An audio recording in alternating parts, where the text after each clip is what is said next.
வரலாற்று சிறப்புமிக்க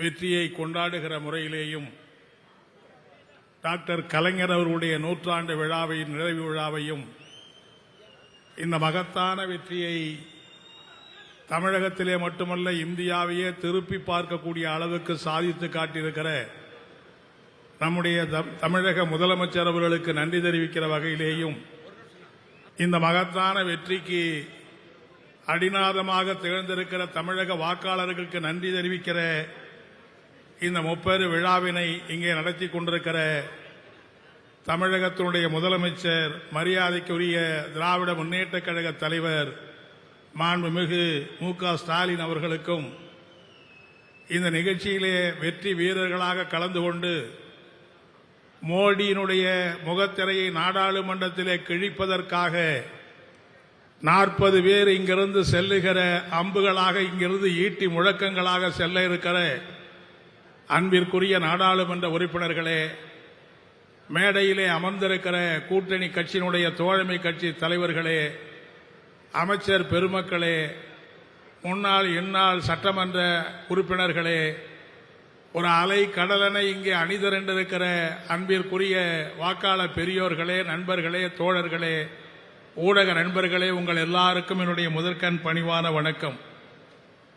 இந்த மகத்தான வெற்றியை கொண்டாடுகிற முறையிலே கோவையை தேர்ந்தெடுத்து இந்த விழாவை செய்திருப்பது என்பதே ஒரு சால பொருத்தமான விழாவாகும். 1996ஆம் ஆண்டு ஒரு மதக்கலவரத்தை உண்டாக்கி இந்த மண்ணை ஒரு மதக்கலவர மண்ணாக மாற்ற முயன்றிருக்கிற அந்த பிஜேபியை நடைபெற்ற தேர்தலிலே முழங்காலை முறித்து இன்றைக்கு மூலையிலே உட்கார வைத்திருக்கிற இந்த கோவை மண்ணிலே இந்த விழா நடப்பது சால பொருத்தமானது என்பதை முதலிலே நான் தெரிவித்துக் கொள்ள விரும்புகிறேன். இன்றைக்கு அமைந்திருக்கிற இந்த வெற்றியை பற்றி பலரும் இங்கே நிறைய சொல்லியிருக்கிறார்கள்.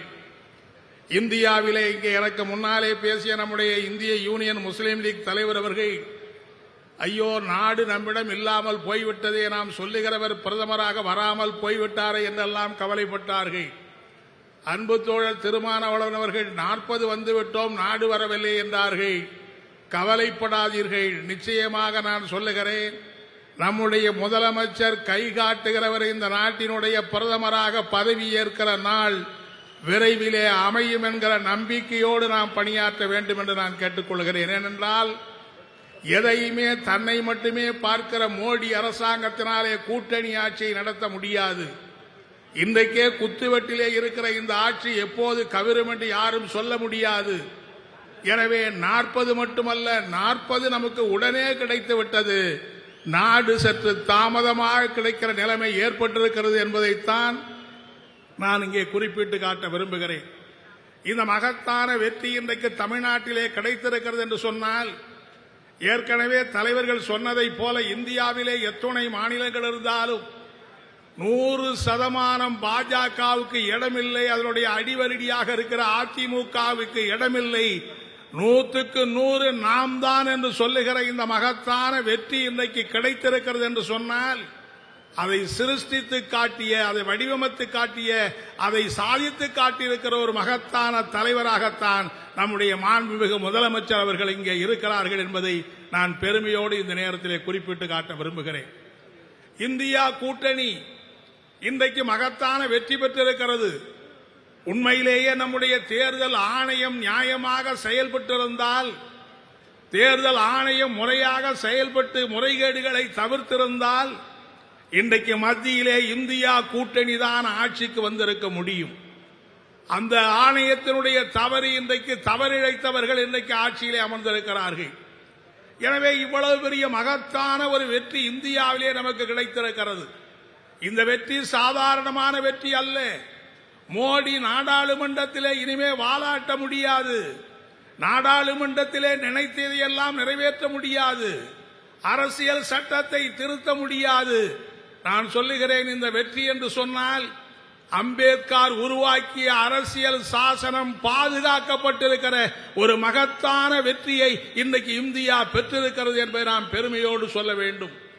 மத கலவரத்தை உண்டாக்கி இந்த நாட்டிலே மக்களை இரத்த ஆறு ஓட வைக்கிற அந்த மதவெறி சக்திகளுக்கு முடிவு கட்டுகிற வெற்றியாக இந்த வெற்றி அமைந்திருக்கிறது என்பதை நாம் இந்த நேரத்திலே பார்க்க வேண்டும். அப்படி இந்தியா கூட்டணி உருவாகிறது என்று சொன்னால் அந்த இந்தியா கூட்டணியை உருவாக்குவதிலே பல தலைவர்கள் இருந்தாலும் கூட அதிலே நடுநாயகமாக பணியை ஆற்றியவர் நம்முடைய மாண்புமிகு முதலமைச்சர் என்பதை நாம் பெருமையோடு இங்கே நினைவு கூற விரும்புகிறேன். ஏனென்றால் பல தலைவர்கள் இருக்கிறார்கள். ஒருவேளை காங்கிரஸ் கட்சியின் சார்பிலே இந்தியா கூட்டணியை ஒருங்கிணைத்தால் அதிலே கேஜ்ரிவால் அவர்கள் நான் வரமாட்டேன் என்று சொல்லுவார்கள். கேஜ்ரிவால் நான் ஒருங்கிணைக்கிறேன் என்று சொன்னால் ஒருவேளை காங்கிரசிலே அது இடம் இருக்காது என்று சொல்லுவார்கள். சீதாராம் யெச்சூரி அதை ஒருங்கிணைப்பார் என்று சொன்னால் மம்தா பானர்ஜி வரமாட்டேன் என்று சொல்லுவார்கள். மம்தா பானர்ஜி நான் ஒருங்கிணைக்கிறேன் என்று சொன்னால் சீதாராம் யெச்சூரி மார்க்சிஸ்ட் கட்சி அதை ஏற்காது என்று சொல்லுவார்கள்.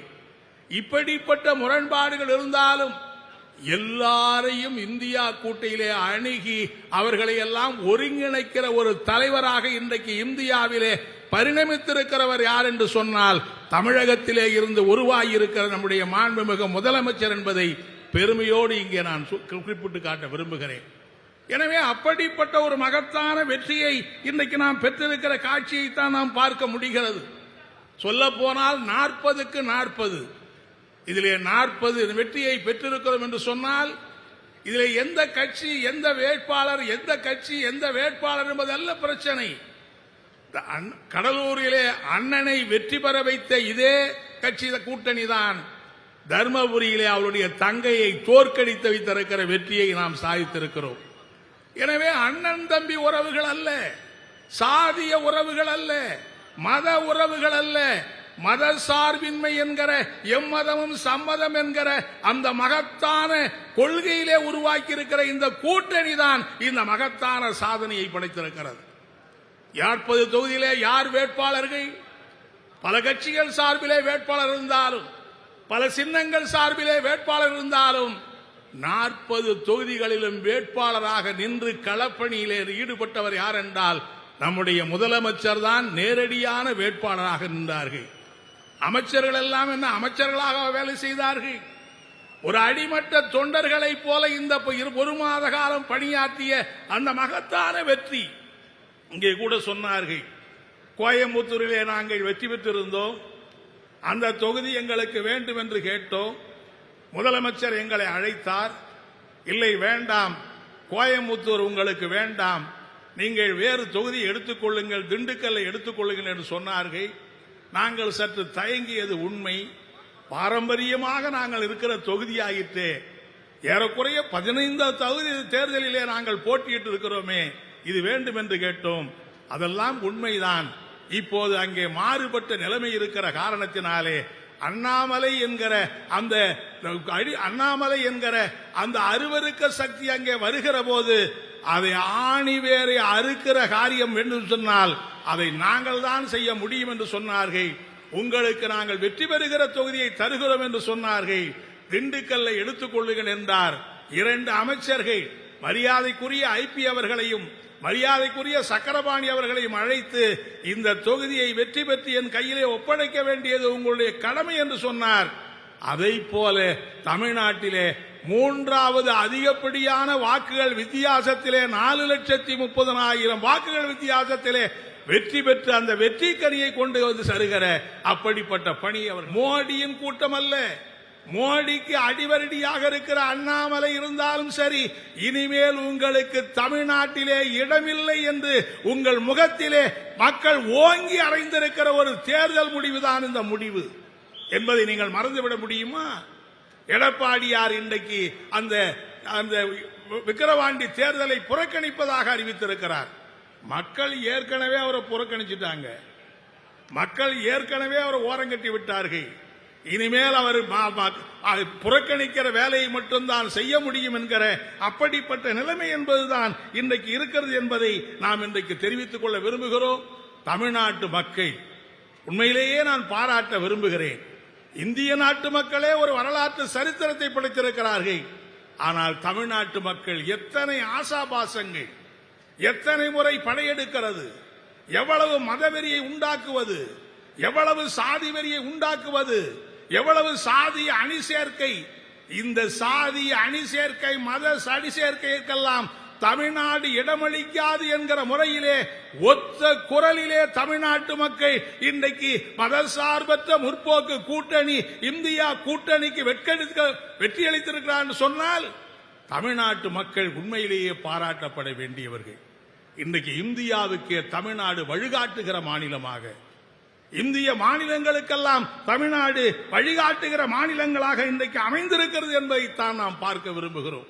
எனவே இப்படிப்பட்ட ஒரு மகத்தான வெற்றியை பெற்றிருக்கிற நம்முடைய முதலமைச்சர் அவர்களுக்கும் இந்த கூட்டணி கட்சிகளுடைய மகத்தான பணி, இது ஏதோ நேற்று உருவானதல்ல, 2 மாதங்களுக்கு முன்னால் உருவானதல்ல, 5 ஆண்டு காலம். உண்மையிலே நான் என்ன சொல்றேன்னா, இந்த கூட்டணியை ஒருங்கிணைக்கிற அந்த பணி, ஒரு கொள்கையிலே நாமெல்லாம் ஒன்றாக இருந்தாலும், நாமெல்லாம் மதவாத சக்தியை வீழ்த்த வேண்டும் என்கிற அந்த கொள்கை கோட்பாடு லட்சியத்திலே இணைந்திருந்தாலும் ஒரு சிறு பிசிறு கூட வராமல், சிறு முரண்பாடு கூட வராமல் 5 ஆண்டுகளுக்கு மேலே இந்த கூட்டணியை ஒருங்கிணைத்து, இந்த கூட்டணியின் சார்பிலே 2019 மகத்தான வெற்றி பெற்று, 2021 வெற்றி பெற்று, உள்ளாட்சி தேர்தல்களிலே வெற்றி பெற்று, இன்றைக்கு 2024 ஒரு வரலாறு காணாத வெற்றியை, இந்திய நாட்டுக்கே வழிகாட்டுகிற வெற்றியை, உலகமே திரும்பி பார்க்கிற ஒரு வெற்றியை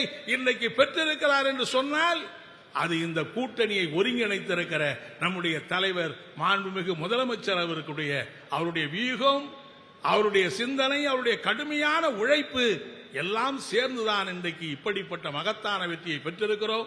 மார்க்சிஸ்ட் கம்யூனிஸ்ட் கட்சியின் சார்பில் அப்படிப்பட்ட அந்த வெற்றியை பெற்றிருக்கிற தமிழக முதல்வர்களுக்கும் இந்தியா கூட்டணியுடைய வேண்டுகோளை ஏற்றுக்கொண்டு தமிழ்நாட்டு மக்கள் ஒரு புதிய வரலாற்றை படைத்திருக்கிற தமிழ்நாட்டு மக்களுக்கும் நன்றி தெரிவிக்கிற அதே நேரத்தில் இன்றைக்கு ஏற்பட்டிருக்கிற இந்த வெற்றி எதிர்காலத்திலே இன்னும் பல வெற்றிகளை வெற்றி வைக்கக்கூடிய அந்த மகத்தான பயணத்தை நாம் தொடருவோம். இன்றைக்கு தமிழகத்திலே வெற்றி, நாளைக்கு இந்தியாவுடைய வெற்றியாக அது பரிணமிக்கும். இன்றைக்கு தமிழகத்திலே 40க்கு 40 என்பது மட்டுமல்ல, நாளைக்கு நாடே நமக்கு பின்னாலே வருகிற நம்முடைய வழிகாட்டு வருகிற அப்படிப்பட்ட நிலைமையை உருவாக்குவதற்கு நாம் நிச்சயமாக இணைந்து செயல்படுவோம் என்பதை இந்த நேரத்திலே சொல்லி இந்த நல்ல வாய்ப்புக்கு நன்றி கூறி விடைபெறுகிறேன். நன்றி, வணக்கம்.